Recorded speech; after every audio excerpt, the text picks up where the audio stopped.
তো ফ্রেন্ডস, আজকে আমরা চলে এসেছি নীলকুঠিতে, যেখানে আমি ফার্স্ট টাইম এসেছি। আমার সাথে আরও 4টে বন্ধু এসছে। আর এইদিকে হচ্ছে ইছামতি নদী। উত্তর চব্বিশ পরগনা জেলার বনগাঁ মহকুমা বিভূতিভূষণ অভয়ারণ্যের পাশ দিয়ে এই নদী বয়ে গেছে, সেটাই আশেপাশে থেকে জানতে পেরেছি এবং গুগলও সার্চ করে দেখেছি। নদীটির বিপরীত সাইডে হচ্ছে নীলকুঠি, সেই দিকটাই আমরা এবার যাবো। চলো। বৃষ্টির জন্য এমন অবস্থা যে প্রচন্ড স্লিপ। আমি একবার অলরেডি পড়তে যাচ্ছিলাম, আমার বন্ধু একবার তো আচার খাচ্ছিল প্রায়। Mangalganj AP school. এবার আমরা যাচ্ছি ভেতর দিকে নীলকুঠির। এই যে সেই নীলকুঠি, যেটি জমিদার লক্ষণচন্দ্র আইচ ব্যবসা করার জন্য বানিয়েছিল। পরবর্তীকালে নীলকর সাহেবরা এই কুঠি দখল করে নিয়েছিল নীল চাষকে কেন্দ্র করে। বহু অত্যাচার সাক্ষী রয়েছে এই অভিশপ্ত নীলকুঠি। আর নিচে প্রচণ্ড স্লিপ, আমি হাঁটতে পারছিলাম না।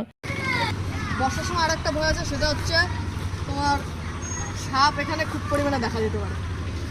দেখি আমাদেরও দেখা হয় নাকি। ভাই সাহেব একটু ভয়ানক টাইপের দেখতে। এই ভেতরে যাওয়ার সাহস আমার নেই, কারণ আমি সাপে প্রচণ্ড ভয় পাই। আমি ভূত প্রেত ওইসব কিছু ভয় পাই না, আত্মা ভূত প্রেত যাই বলো, ওটাই কিছু ভয় পাই না। বাট সাপ জিনিসটা আমার খুব ভালো লাগে। সাপে আমি খুব ভয় পাই, বাট এখানে একটু হন্টেড টাইপের ছিল। আর আশেপাশে লোকের মুখেও শুনেছি যে এখানে অশরীরে আত্মারা নাকি আজও ঘুরে বেড়ায়।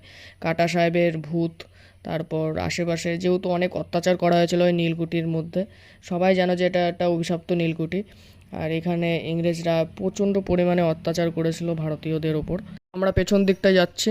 নীলকুঠির এই পেছন দিকটা দেখো, জঙ্গল পুরো একদম। সব থেকে ভয়ানক হচ্ছে এখানে যখন তখন কালাচ, গোখরো, যা যা বলো, চন্দ্রবোড়া সব কিছু দেখা যেতে পারে। তো চলো আমরা যাই একটু সিঁড়ির দিকে।